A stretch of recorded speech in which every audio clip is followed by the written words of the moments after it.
We will now begin today's Ask an Expert webinar on social media. I am Mitch Menchaca, Executive Director of the Association of California Symphony Orchestras, and I am excited to have you join us today. Before we get started, I want to go over a couple of housekeeping items. You have joined today's webinar in listen-only mode and can hear today's presentation through your computer speakers. That means if you can hear music through your computer, you can hear today's webinar. You also have the capability of joining us by phone. On your control panel, click on the telephone option, and the call-in number and password will appear. We want to make sure that this webinar is interactive even though you are listening by phone. Today, you will have the option to ask questions. To ask a question, simply enter it into the questions pane and hit submit. During the presentation, we will take time to address questions that have been submitted, and we will also try to take questions during the end of the presentation. Another way to participate is through poll questions. Our presenter will ask a series of multiple choice questions that you will see on your screen for you to answer. Answering polls allows the presenter to know a little bit more about you and your organization. If you run into any problems during today's webinar, please call the AXO office at 916-484-6744. Today's webinar is being recorded for archival purposes. Now let's begin today's webinar. Our presenter is Anne Longmore. Anne is a strategic communication specialist for the culture sector, helping cultural organizations to be relevant and successful. She has developed and managed integrated marketing campaigns and strategic communication initiatives for various cultural attractions. She is currently Director of Marketing for the Toronto Mendelssohn Choir. New initiatives that Anne has undertaken for the choir include developing concert webcast programming and creating an active social media presence for the choir. She also teaches strategic communications planning in Humber College postgraduate public relations program, and received a master's in arts administrations from the College Conservatory of Music at the University of Cincinnati. Welcome, Anne. Thanks, Mitch. It's great to be here.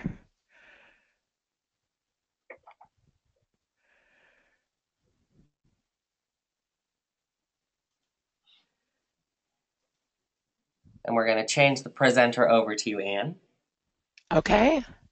There we go. And it's clean, I think. Mm-hmm. Okay.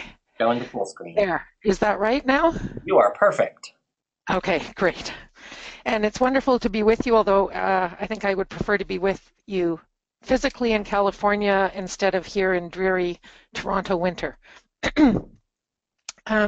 So thank you for joining me today. And when Mitch sent me the list of attendees, I managed to have a very quick look at people's websites, and so saw that all of you have websites with lots of great content and a social media presence. So what I want to do today is provide some insight and tools on how you can make it all work together better and maximize your impact with the limited resources that we in the arts are always dealing with, whether it be financial or staffing resources. I welcome your questions. As Mitch said, he'll be moderating them, and I'll leave some time for questions, but if there are a few that are accumulating and Mitch feels it would be good to stop the presentation and answer those questions, he'll jump in and we'll take care of that. So we're all in the business of live performances and the incredible impact that we see that live music performances can have for our patrons. And so we can use online and social media tools to extend that impact, to build relationships with our patrons between performances, and also to give some tools to our big fans so that they can be advocates for us.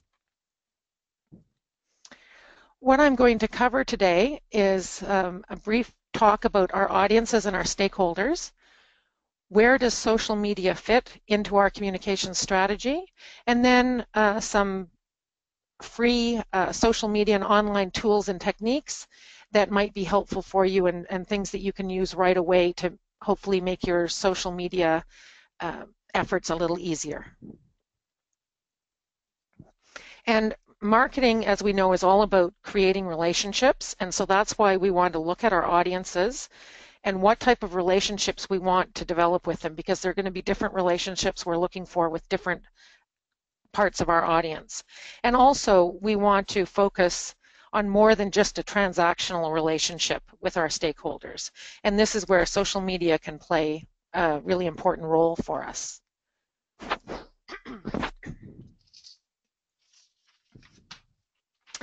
So I tried to just do a visual to capture a number of our audiences. Some of you may have some different ones.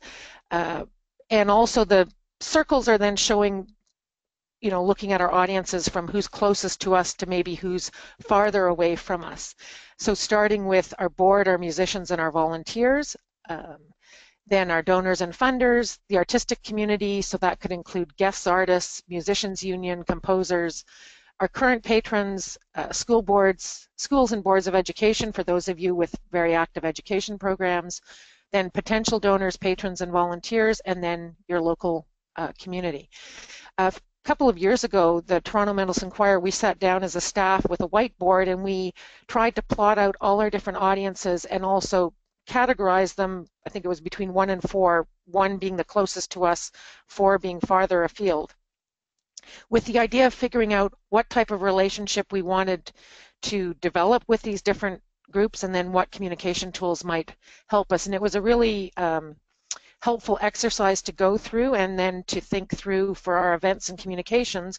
For those who are closest to us, we wanted to develop things that gave them more that behind the scenes look and made them feel even more connected. For other people, looking at giving them the information they need to bring them a bit closer to us. We want to think about, for all those different audiences, and we're going to have different things we want from different parts of our audience, we want to think about what defines them. And not all of these things will be relevant, but some of them will be. So maybe it's their age or life stage that's important, their education or their knowledge about orchestral or classical music, their interests, previous experiences or behaviors, income levels, where they live or work, and also for us, what media they consume. And then we have to think about, what do we want with different audiences? And this came out of when I joined the choir a number of years ago. There was a real focus, of course, and you may find this too, on getting people to come to concerts. But there's so many other things that are part of our organization and that are important to the health of our organization, and we can have communications, particularly inexpensive online communications, can help us reach out to these other audiences and support these other initiatives that we're doing. So you may be wanting to recruit musicians, recruit board members, recruit volunteers. Obviously, you want to get concert patrons. If you have any types of programs or workshops, you may be looking then to get participants for those. If you sell music, sell recordings, whether CD or downloads, you want to do that. Want to get donors and get advocates from our fans, so to get them to not only be a fan of us, but to share that excitement they have for our organization with their friends and colleagues.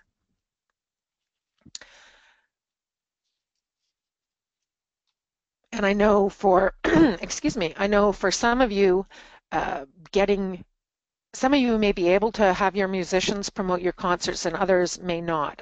For the Toronto Mendelssohn Choir, where we have a small core of paid professionals, but then the majority of our choristers are amateur, are volunteer musicians, and so we do rely on them quite a bit to try and get them to promote our concerts. But I know that will be different for some of you. Just want to step back into some marketing theory just about the consumer journey, and this applies to people making decisions about attending a concert, whether it be free or paid. Start out with becoming aware of something, then gathering more knowledge about it, considering your options, making your selection, and then purchasing. Or, as I say, deciding to attend, even if it is a free concert. You'll notice that that's actually only half of the consumer journey as it's drawn here. And most of us probably devote most of our communication efforts, if not all, to that first part. But we also have to be mindful of that second part, which Are they satisfied with their experience? Are they going to remain loyal? And then what we'd love for all of them to do, are they going to become advocates for us? And so it's important when we're developing our communication strategy to think about what we need to communicate with our audiences at each of these stages. And we can find opportunities to engage with our audience members before, during, and after performance, and online and social media can really help us with that. And Pew Research, a study from 2013, emphasized the importance of this. So this is from their report that they published, Arts Organizations and Digital Technologies. And in that, so that's 4 years ago, they noted the audience has already moved from arts attendance as an event to arts attendance as an experience. This desire for a full range of positive experience, from ticket purchase to travel to parking to treatment at the space to quality of performance to exit, this will only increase over the next 10 years. And as I say, the online tools can really help us with communicating at these different parts of the experience. And I know that we started doing emails, which probably a number of you do as well, emails to the ticket purchasers the day before the performance. And I find that I get really high open rates for those emails, and people are very appreciative. And so I'll remind them of the program notes that are online. They can read in advance if they want. If there are any weird parking situation or weird road closure nearby or transit shutdowns, which we've had, I'll remind them of that and direct them maybe to the website where they can get updates. So to help manage that experience and make it easier for them to get to our concerts. And as I say, emails like that have been well received. So we all, I'm sure, are doing integrated communication, so using all the different tools that we have: media relations, our advertising, print materials, direct marketing, internal communications, and events.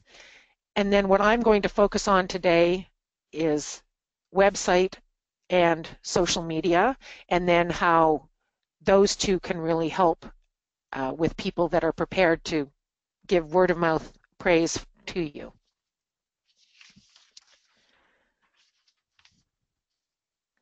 So using different channels, using these multiple channels to communicate with our audiences is really important for two reasons.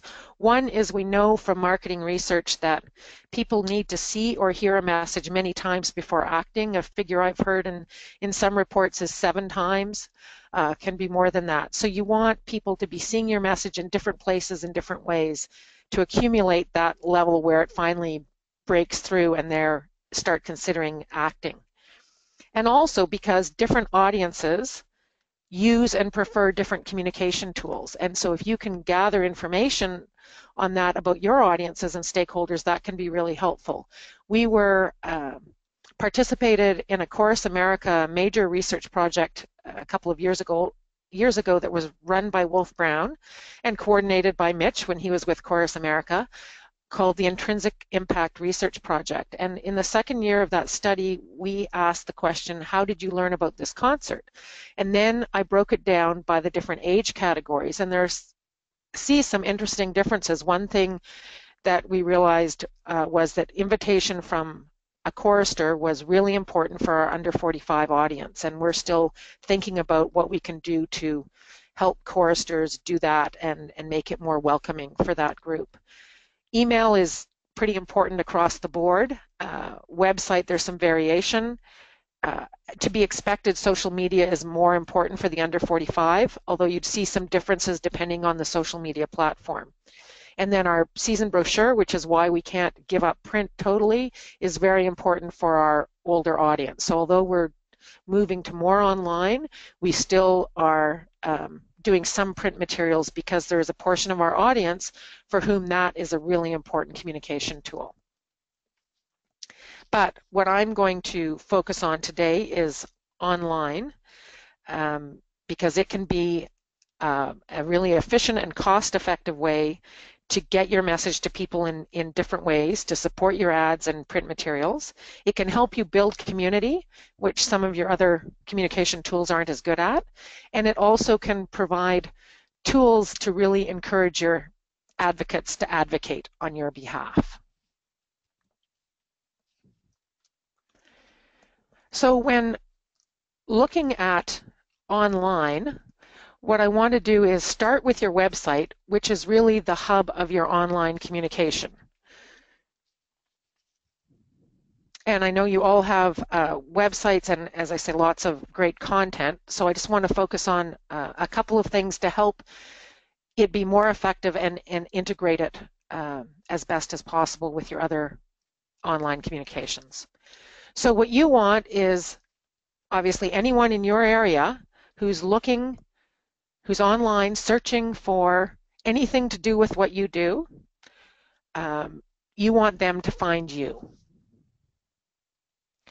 And your website, because you can have so much depth on your website, you can have a number of different pages, different tabs, you can cover a lot of material. Visitors to your website, you can use your website to tell your story and further your mission. And visitors to your website can find out more about your organization and its people. And I saw some websites have, really interesting profiles of musicians or YouTube clips about musicians, getting to know some of them, which is great. Concert details, obviously, reviews, what other people think of your concerts or recordings. If you get reviewed, you can post that on your website so that other people who may not have seen that original review can read it and see what's being said. YouTube clips allow you, or sound clips, audio clips allow you to show what your orchestra sounds like. You can have more information on your repertoire, how to audition, how to donate, how to buy tickets, how to buy CDs or download music tracks. So that's your hub. That's where you can contain so much about your organization. So there are 3 key steps. And first is obviously to create and maintain a content-rich website that reflects you and furthers your mission. And I think most organizations are pretty good at this. You can always fine-tune it, but this is where people have it covered really well. But it's not a case of if you build it, they will come. There are 2 other steps that you need to do to make sure your website is working as hard as it can for you, because you've invested a lot of time in creating and putting up all that great content, and you want people to get to it. So you have to think about strategically, plan, how am I going to get people to visit my website? And then once they're there, you want to make it easy for them to stay engaged with you to build your online community. So in the best case scenario, you want someone to visit your website and then become connected with you so that you're pushing out information to them so that you are not relying on them to have to remember to go back to your website to find out when your next concert is or something else about you.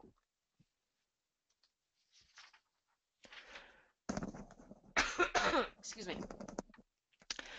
One key thing about, as I say, I'm going to talk more about steps 2 and 3 because you've got a content-rich website covered. But one thing that I want to highlight, though, is you really need to make it mobile-friendly.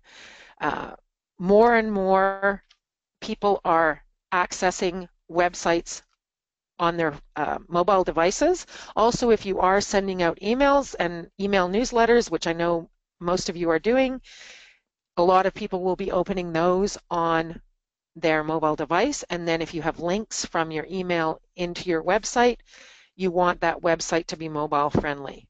I actually looked at the websites from the scheduled participants, and about 50% came up as not mobile friendly. So there's an easy way to check, and that is there's a Google mobile friendly test site. And so if you just go in and Google mobile friendly test, you'll get to that website. All you do is copy your URL into that site, click test, and it will analyze it, and it will then come up with a little report. So it'll either say, yes, you're mobile friendly, and if you aren't mobile friendly, it will give you some of the reasons why not, and then some links to things, information on how you might fix it. So I know that a major rework of a website is a huge time-consuming and expensive task. So if you aren't planning one of those in the next little while, just make sure the next time you're doing a major update that you make making it mobile friendly a priority. But in the meantime, I think you can get some advice from, run your website through this, see what it's saying. If you have a website developer that you work with or whoever's doing your website, you can give them that report and ask them if they can make some adjustments to help your site be more mobile friendly. And as I say, then make it a priority for the next time you're doing a major rework of your website. Or if you're using WordPress template-based website, WordPress has mobile-friendly templates, so you can maybe adjust that way. But it is a really important thing to add into your planning because more and more people are accessing websites from their mobile phones and their emails from their mobile phones. So right now, about a quarter of our web visitors for the Toronto Mendelsohn Inquirer come from mobile, and that's increasing each year. And also just under half, so between 45 and 50% of our email opens. We use Constant Contact, and so I can look at the statistics from my emails. And so, as I say, 45 to 50% of opens are coming on mobile. And in my emails, I'm directing people to the website, so I want it all to be mobile friendly. And if you're using Constant Contact, MailChimp, any of those email templates, you can pick mobile friendly templates to use for your emails and newsletters, which is also really important.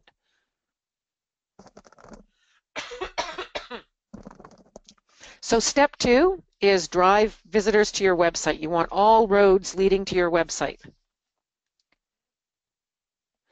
So there are a number of things to think about. Search engine optimization, and I'm not talking here about hiring a search engine optimization expert, and you've probably all got emails saying that people can help you with that. But there are some basic things that you can do. Making your site mobile friendly is important. Having a clear URL structure so that the names, the URLs for the pages actually relate to the page content. Keeping your site current, having new content is important. Using keywords or using words that you think people would be searching by, make sure that those words are reflected in your content. I think I mentioned that. Make sure that your page content matches your page title.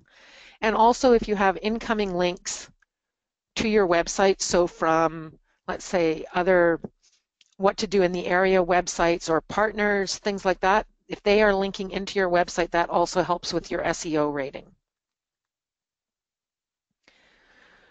Google Ad Grant, if you're a nonprofit, you're eligible. You have to fill out an application form and prove your not-for-profit status, and then you are eligible for $10,000 in Google Ad Grants per month. I haven't been able to use that 10,000. Being in a niche market with choral music, I don't get the hits, but we use it and I drive a lot of website traffic to our website with it. So what we're talking about here is those text ads that you see when you do a Google search, and you'll see at the top of your search or either at the side, depending on your browser, you're going to see these little text ads come up that say ads. So these are the ads that you can get for free. You create different ads, direct them to different parts of your website, add in keywords. The maximum you can bid on a keyword is $2, so you're limited. If you have really popular keywords, you're not going to show up high because people that are paying for those keywords will get there first. But as I say, we still drive a huge amount of traffic to our website using Google Ad Grants. Actually, almost 50% of the traffic into our website comes from those ads. And it's free. Email marketing, as I mentioned before, just make sure that you use a mobile-friendly template.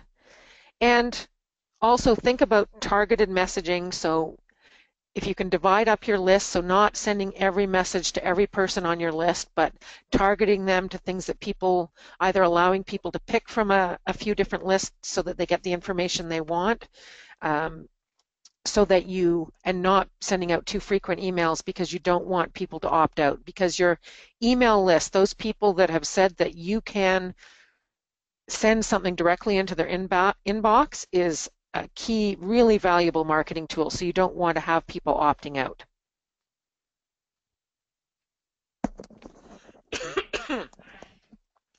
Referrals from other websites are a great way to get people to your site. So I'm sure all of your communities have different websites that list events. This one, the sample I'm showing now, is from www.sacramento365.com. So it's a listing for a Sacramento Philharmonic concert and provides information, and then the link goes to their website. So again, that's going to drive more people to their website and also helps your SEO for your search ranking.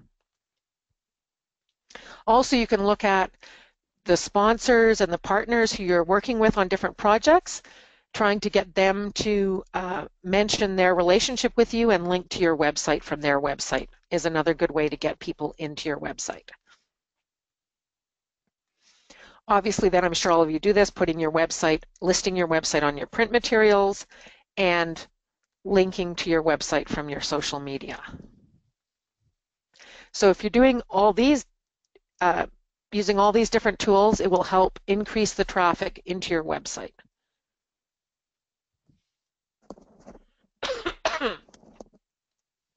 So the third step is you've done all that work to get them to your website. Now you want to make it easy to stay connected with you. So there are a number of ways that website visitors can get the information they want from you. They can sign up for an email.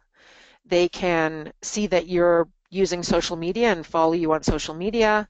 If you have regular blog posts or regular media releases that is of interest to them, they could sign up for your RSS feed, or you could allow them to sign up to get a postal mailing.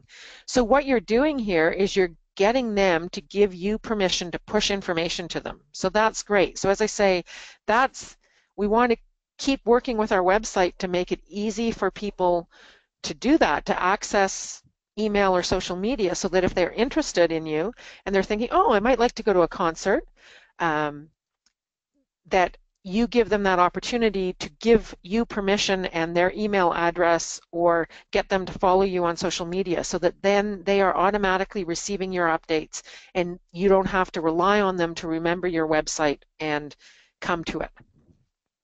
So that's a really important third step that's going to make your communications more effective. So you want to get people's email addresses and their permission to use them.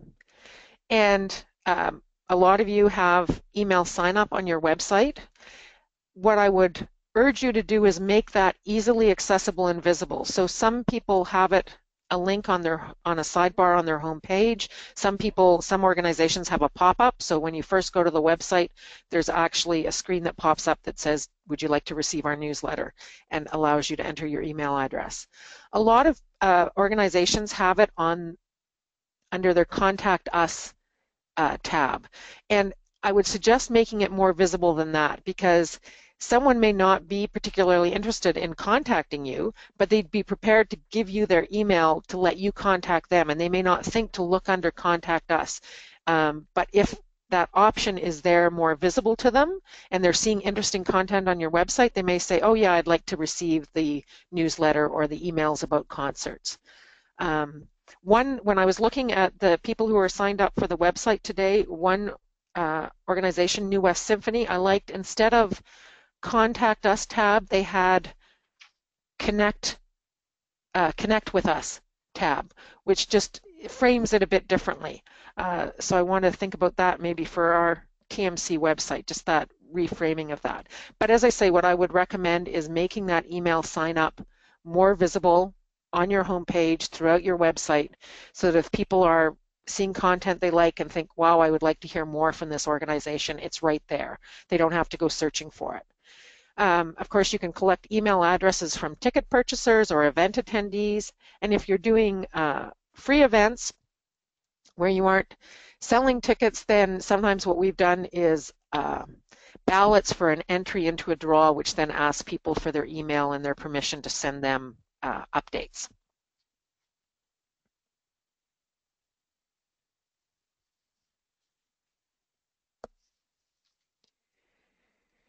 You also want to include links to your social media handles on your website, in your emails, and list them on your print materials.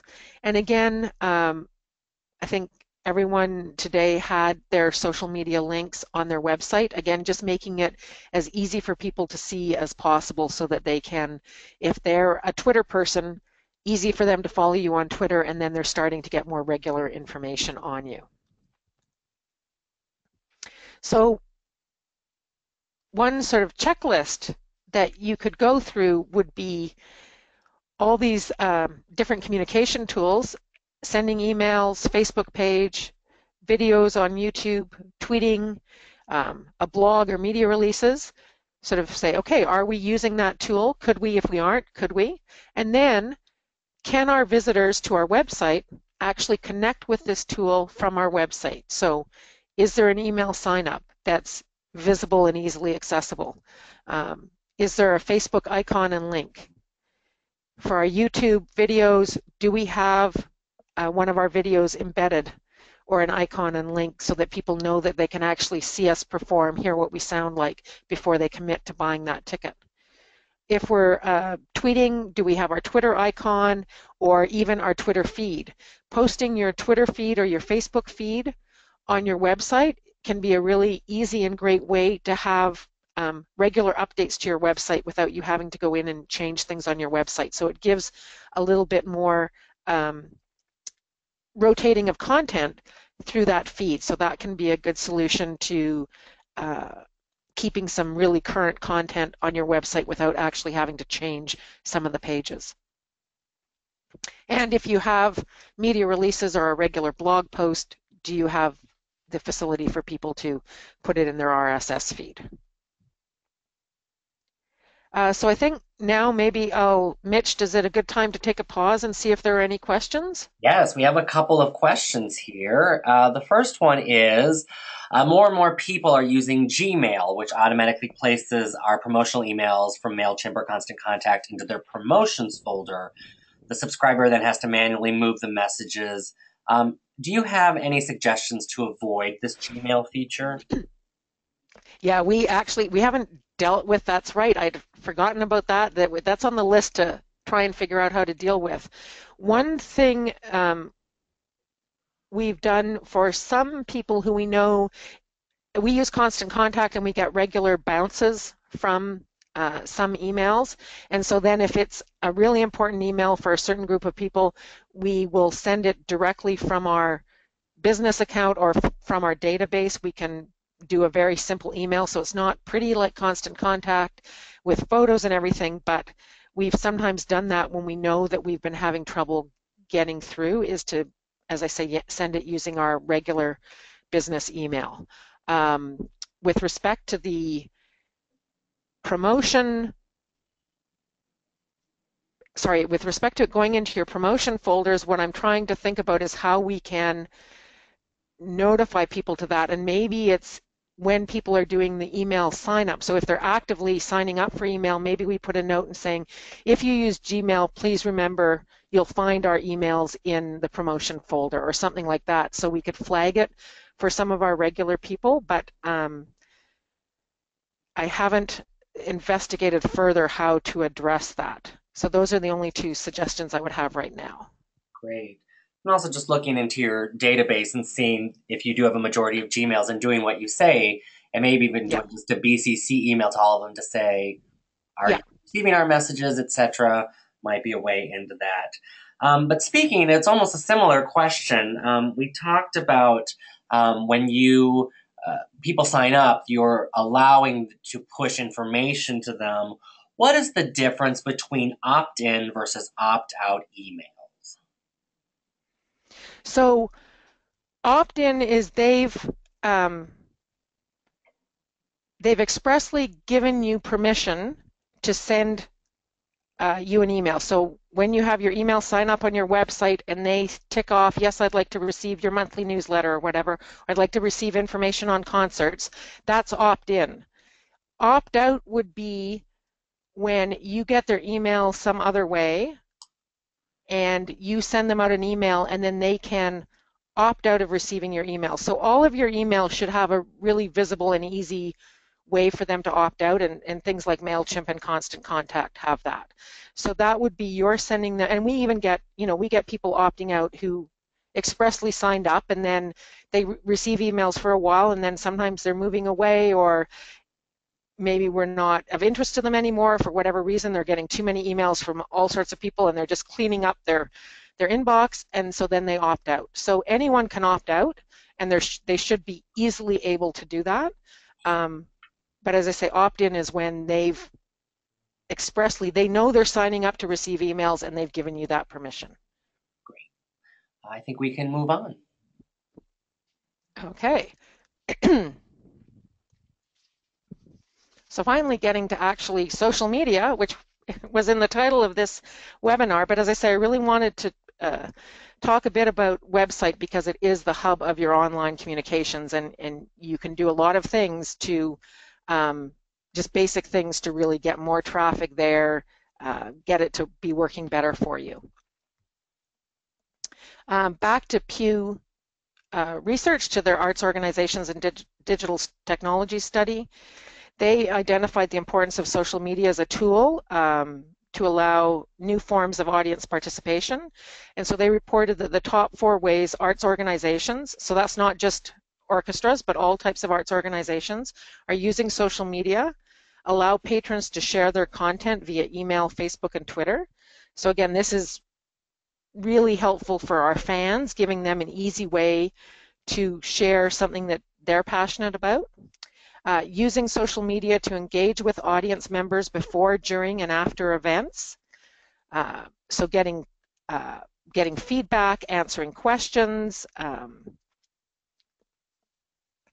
maybe people posting photos, which is always fun. Monitor what patrons and public are saying. Excuse me, and to learn more about our patrons. You can do little polls, ask questions. We haven't found that our audience who follows us on social media, they're very engaged in some ways, but I have not been able to get a lot of participation in any types of polls or anything like that. So I think it really depends on your audience.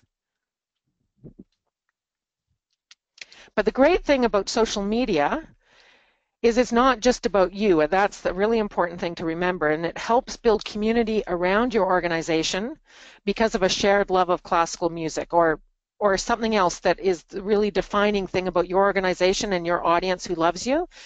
You can build community around your organization because of that shared passion. And so social media, so if we think of our other more formal types of communication, our print materials, even our emails, our website, social media, we can do some things there that we can't do in some of those more formal communication. And so social media can really humanize our organization. We can use more humor than we might use in our formal communication channels.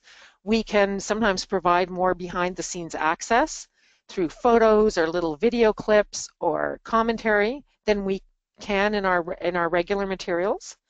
We can provide stories of our musicians and staff, and I know some of you are already doing some of that. LA Phil posting photos and comments from staff members and musicians, San Francisco Symphony, and someone else that I looked at today having posts about meet different musicians in the orchestra, which is great.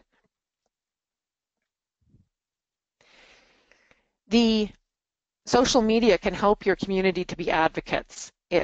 Social media posts and links are really easy for your musicians, if they're able to, your guest artists, your supporters, your patrons, to share information with their networks.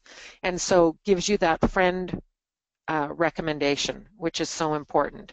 So whenever we have guest artists, I'm always looking to see which of them are on Twitter, and I start following them and reach out to them. Or guest musicians, and allows them to then share some of our content to their followers.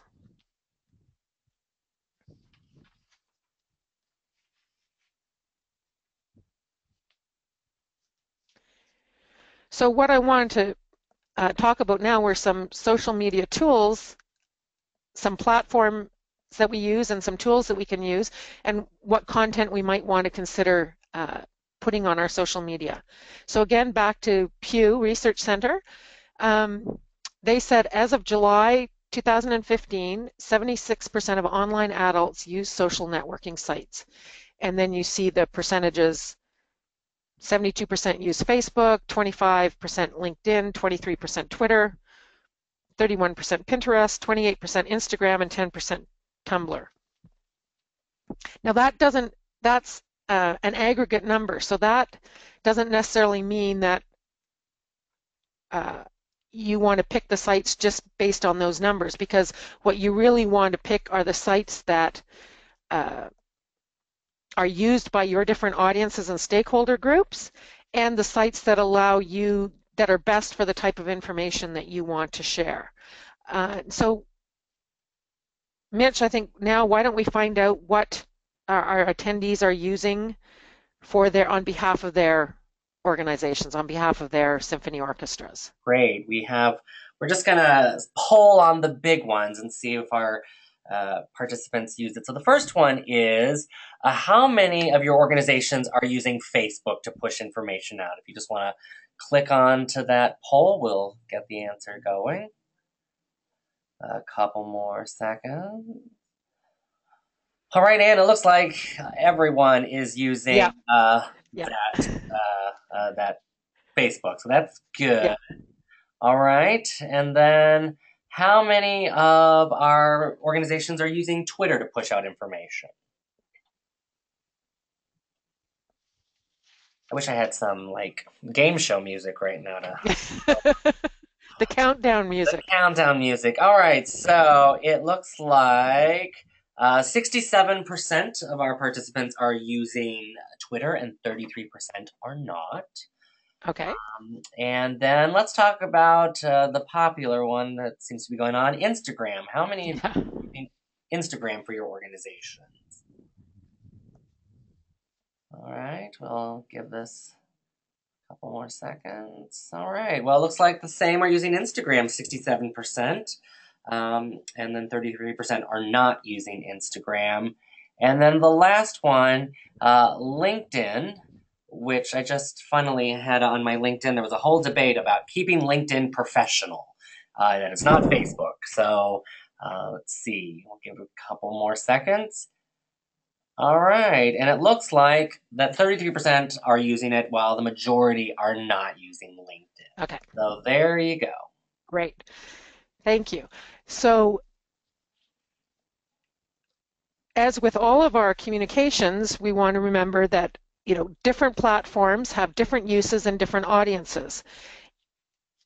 And you want to match up what you think or what you know your audiences are using, what works well for your content, and also keep it manageable in the sense of if you're getting online on one of the platforms, you want to be able to have some regular content. You don't need to go crazy with, you'll read some articles that say, oh, for Twitter you have to be posting 5 times a day and things like that. I don't think you need to be doing that. You need to be authentic and you need to have a regular stream of content, but you don't want to be doing things that really don't make sense for you. So you want to get on to the platforms that are going to really help with your communications and talk to the people who you want to talk to. So Facebook, of course, is the grand dam, and you're all on it, which makes a lot of sense. It tends to have a slightly older audience, which certainly works for classical music, and you can have longer posts. And so some of our choristers and some of our slightly older audience members certainly share a lot of our content, I've found. I found Twitter is different for us in that it is a really effective tool in some cases to reach out to some media and some partners. So some media who I may not even have an email address for, I will tweet at and get coverage or get them sharing my tweet about an event or something that's coming up. Also with Twitter, I can tag composers, guest artists, tweet at a lot of different people about specific content, and so I use that quite differently than I do Facebook. Lots of similar content as well, but as I say, I also use Twitter in those different ways and have found that successful. And LinkedIn, yes, you can use it and keep it professional. It can be, I think, an important tool for board recruitment, volunteer recruitment, so it gives you a presence in a different site, and as I say, I would use that for different purposes. So it's not putting all the same content everywhere, but thinking about which tool works for which audience and what content. For sharing photos, of course, Facebook is good for sharing photos. Instagram, I have got the choir on Instagram. I'm not doing as much as I should, but I find some of our younger choristers really engage with us on Instagram. So it's not really a promotional tool as much as maybe a community building for our own community tool, that they like some of the behind the scenes photos from rehearsals or crazy things our conductor is wearing. He was wearing a very bright plaid shirt for the first rehearsal back, and took a shot of that and posted it and things like that. So that may work for some of you with respect to if you have a youth orchestra or a younger audience. They may like taking photos of themselves and posting them at an event or at a concert, things like that. So it may help build some community if it's a tool really used by your audience. Pinterest is sharing other people's content, and I'll talk about that in a minute. I certainly haven't gotten the TMC into Snapchat. Again, would depend if you have a younger audience that's a key communication tool for them. You might want to consider that. And then video or audio sharing gives that opportunity for people who may not be familiar with you, or may not even be familiar with the sound of a symphony orchestra, who are thinking about attending a concert, can relieve some of the maybe concern or stress by allowing them to hear or see a bit of a performance and see what it would sound like. So using YouTube or Vimeo or SoundCloud. The key thing, as I say, about social media is that you're fostering a community around a shared interest, shared love that you share with your audience in a certain type of music, a certain type of performance, whatever it might be. And so when we're talking about social media, they talk about the 80-20 rule. You don't have to be exactly that, but it really is a strong reminder that it can't all be about you, and it can't be all about selling your concerts. So what they suggest is 80% inform, entertain, and educate, 20% sell. Now that, inform, entertain, and educate, that can be related to you as well. I noticed that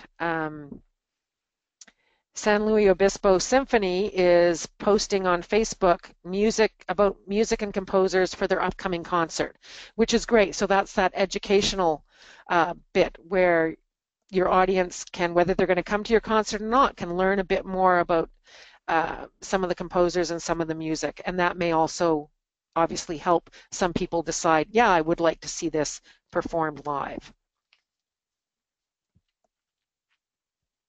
So again, as I had with the website, there are the 3 steps. You can't just create your website. You have to actively drive people to your website and then make it easy for them to stay engaged with you. With social media as well, posting alone is not enough. You have to actively push it out there and engage with different people. So you want to think about who you're going to follow and engage with in your community. Other arts organizations, as I say, guest artists, contemporary composers. There's a choral composer out on Vancouver Island, Jocelyn Morlock, and we were doing a piece of hers at a concert in the fall, and I had followed her on Twitter and was tweeting at her about that we were doing this work.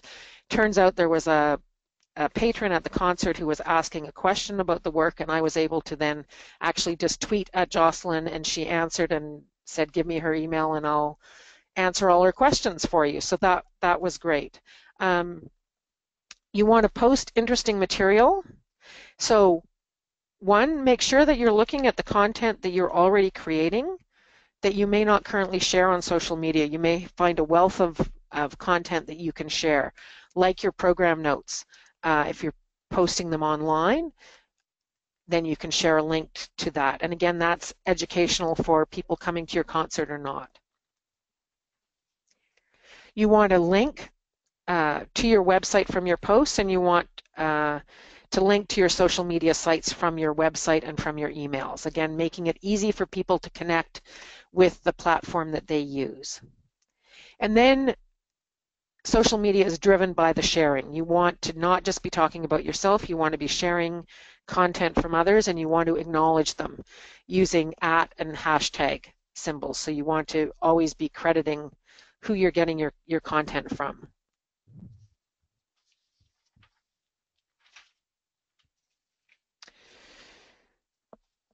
So these are some examples. I guess I was looking around in November and saw some examples of some orchestras in California, different types of articles that they're sharing about Yo-Yo Ma, who was going to be performing with the Los Angeles Chamber Orchestra, about a radio DJ in the community, and about just an interesting classical music program. So you can find lots of interesting articles that would be relevant to what you're interested in and what your audience shares that interest in. So what are some things you can share from others? There's all sorts of things, and this is if it's relevant to you and your mission. Psychological benefits of participating in or listening to music. Actually, next week in Canada, it's Bell, which is a major telecommunications provider in Canada, has a big effort in support of mental health, and they have January 25th is Bell Let's Talk Day, and so they use the hashtag Bell Let's Talk, and it's all about talking about mental health. And every time someone uses that hashtag on that day, they donate money to this fund that they do to support mental health initiatives. And so I've done this for a couple of years. On that day, I post a series of articles on the psychological benefits of choral singing and use the hashtag Bell Let's Talk, and tend to get a lot of people sharing that and interested in reading that. So look around for some articles and share those. Challenges to arts education in your region or nationally could be something that's very important to you and your audience. Profiles, obviously, of orchestral composers or guest artists. Videos are very popular, obviously, social media content, so flash mobs, humor, repertoire you will be performing, soloists who will be part of your concert.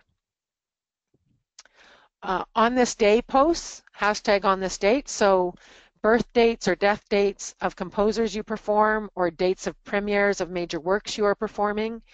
What I tend to do at the beginning of a season is look through our list of repertoire that we're going to be performing and do a Google search and look up, are there any relevant dates I want to note that I can do something on social media about. And then could be helping people find other ways to enjoy classical music, like DSO live stream concerts, classical music streaming stations like Minnesota and There's a big one out in Seattle, I think. So, letting people know, if they aren't aware, some of these classical music streaming stations that they could have access to great classical music when they can't, on the days when you aren't performing. Here's a recent, or not a recent one that I posted a different one, but here's the type of thing that you can actually get lots of interest on social media from. So this is from Classic FM. They did a series of Venn diagrams. So I just posted the smaller one up for you, but I recently posted the one they did for conductors, because next week we have a major conductor symposium that we're running, and they did one for conductors, which the Venn was people who know Latin, people who use pointy sticks, and people who used to be a musician, used to play an instrument, sorry. And I posted that the other day saying, we're getting ready for our conductor symposium, here's something about conductors, and I've had a huge number of shares and likes, and it's generated a lot of interest, and it's sort of started me out on talking about our conductor symposium, which I will follow up with lots of different posts about our conductors coming in and the concert and all sorts of things. But this type of content can really ring a bell, I was going to say, but then I realized that would be a bad pun, but really generate some interest among your followers. The neat thing about social media, so in your other communication tools, you're going to use really only your own content, but in social media, you can use content from others to tell your story. You don't have to be creating all the content. Now, I had up there Pinterest as one of the photo sharing platforms, and it's sharing photos from others. So how I have used that is, a couple of years ago was our 120th anniversary. So the Toronto Mendelssohn Choir was founded in 1894, and so I created a Pinterest board for that year and went through and pulled all sorts of images of Toronto in 1894 when the TMC was founded. And then, so I don't necessarily have a huge number of followers on Pinterest because I'm not using it a huge amount, but then I can put a link to that board in my other social media and also in my email. And that created a lot of interest, just people being able to see, okay, what did Toronto look like when the choir was formed? And that was all around our messaging celebrating our 120th anniversary. So you could do Pinterest boards about various composers, artwork related to some of the pieces you're doing, things like that. So for people that really like that type of visual content, it can be helpful. And again, it's not you creating anything, any content yourself, but just pulling together relevant content and sending that out. You can also, I've used YouTube as well for something like that. So obviously on YouTube, I have a YouTube channel and we put up videos of the Toronto Mendelssohn Choir performing. But in some cases, if we're going to be doing a concert with a repertoire that maybe we're worried is not familiar to our audience, and they might be concerned about coming, or we'd also do singing workshops. And if we think people aren't necessarily familiar with the music and would be trying to decide whether they were going to come, I go into YouTube, find some decent recordings of the works and put together a playlist. And then I include that playlist in my emails and in my social media to say, hey, if you're thinking of coming, in this case it was to a Sing-Sation Saturday workshop, if you're thinking of coming to this Sing-Sation Saturday, here's some of the music we'll be singing, so you can get an idea of what it will be. I did that as well when we had a conductor who was specializing in Latin American music, and put together some YouTube recordings so that people could develop a level of comfort and think, oh yeah, I would be interested in doing that. So do take advantage of using other people's content with appropriate credit to tell your story, to help tell your story, to help get people familiar with something you want them to be familiar with. Also, social media, there are advertising options. You can boost a post, you can create ads, you can target the recipients, and it can be very low budget. You can, so for some posts, we've done some short promo videos for some of our concerts. I'll embed them on Facebook and Twitter, and then I'll put maybe $10 towards boosting the post just to start generating more views and more shares to get it traveling a bit faster. So as I say, it can be very low budget and very targeted. You go through and you pick the audiences you want to reach, how much you want to spend. The minimum, I think in both Facebook and Twitter, I know certainly in Facebook, is $5 a day that you would spend. So you could have a one-day ad, you could do it for a couple days, a week, whatever you want. So it's very flexible, and it can just, every once in a while, I do that for an important post just to get it going a bit further. And I also find once I've done that, because it does reach some new people, I tend to get new followers again, which then allows me to keep communicating with those people. And just at the end, because I want to leave the time for questions, a couple more things. One is some free tools that I found really useful in our social media. Hootsuite allows you to schedule social media posts and track interactions. And so it can be really helpful. Obviously, for some of your social media, you're going to be responding to things as they come up, but I use Hootsuite. I have a concert and a webcast coming up next week. I've already scheduled a whole bunch of posts about that. The Bell Let's Talk Day I was talking about, with all the articles about the psychological benefits of singing, I've already scheduled those to go out throughout the day on January 25th. At the beginning of the season, I looked up my composer dates and I found the ones that were relevant, and I've already scheduled those into Hootsuite. So I don't have to remember those. Remember to go in and do those. So that can be a very efficient way to get a lot of content scheduled quickly. You can spend half an hour, and have a number of posts scheduled throughout your season or in a build-up to a concert. Tube2gram allows you to cut short clips from YouTube videos for posting on Twitter or Facebook. So if you just want, you want to link to a longer video in some cases, but you just want a stronger hit with a video actually embedded right in, and you may pull 30 seconds. So Tube2gram allows you to do that. And these are all free. I think they all have paid versions, but I use all the free versions. Canva allows you to create images or collages in formats to suit Facebook, Twitter, Instagram, or online listings. So I'm not a publisher user and things like that, so I have a number of images, and I can go into Canva and say it's for a Facebook post, and I get the right size. I can pick a format that I want to have 3 images, put them in, and create a nice finished piece that works for all sorts of different sizes. You can also use Canva to use custom dimensions. So for my sliders on my website, I can go in and create the slider in the right dimensions using the images that I have. And then Google Analytics, which I would assume a lot of you are using for your website, can provide you with great information, and you can use the Google Analytics campaign URL builder. So you create specific URLs so that you can track how many people from, let's say, certain social media posts or from certain emails clicked into my website to this certain page. So that can be helpful in your tracking to try to figure out maybe what posts are generating more links and things like that. Why don't I have a couple more slides. I'll just finish them up and then we can go to questions. So just a summary of your online communication planning. Obviously, you want to identify your orchestra's objectives that can be supported through online communications, but remember that isn't just concert attendance. It can be obviously donations, volunteer recruitment, musician recruitment, all sorts of things. Create and share rich content online, which you're all doing.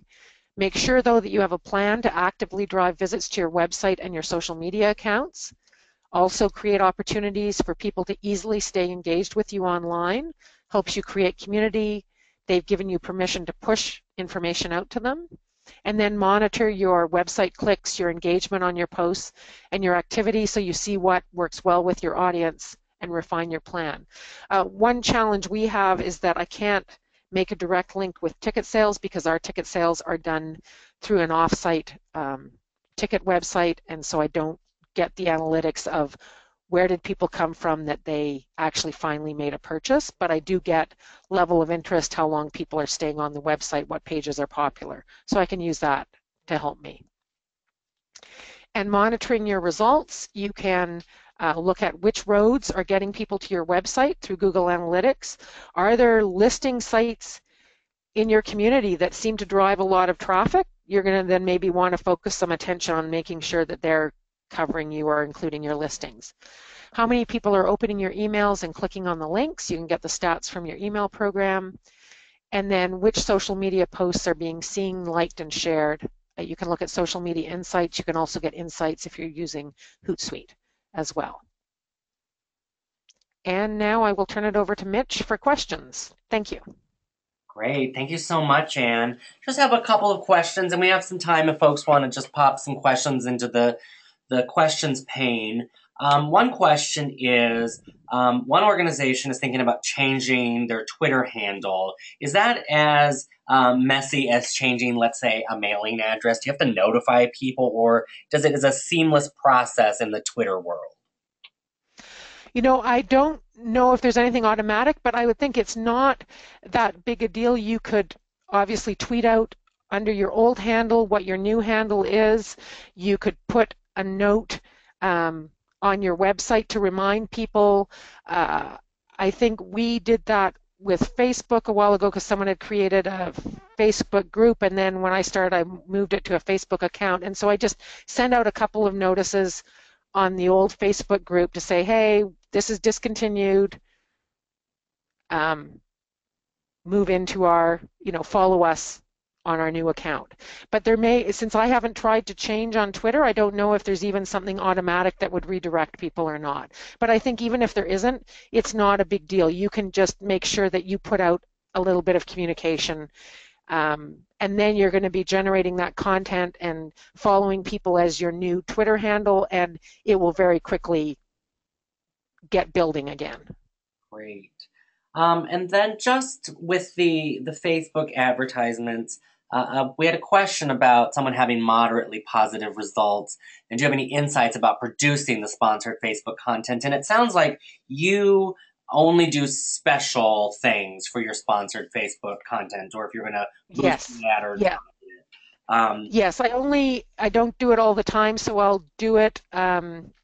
As I say, if we have a video promo to post, I will do it for that because I want to generate lots of views quickly, because then that starts the train going and it generates more views and it generates more shares.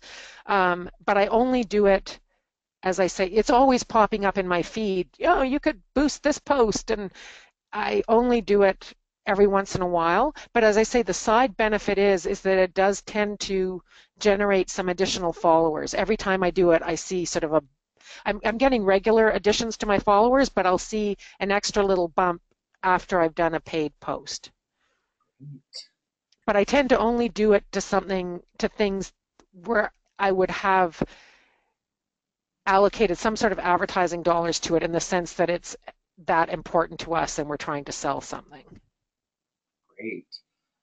Well, I don't see any more questions in the queue, so I want to thank Anne for your presentation today. This has been really fantastic, and I just want to, hopefully everyone got something out of it, and thank you on behalf of Anne and the Association of California Symphony Orchestras. I want to thank you for joining us today, and we look forward to seeing you next time. Thank you. Thanks.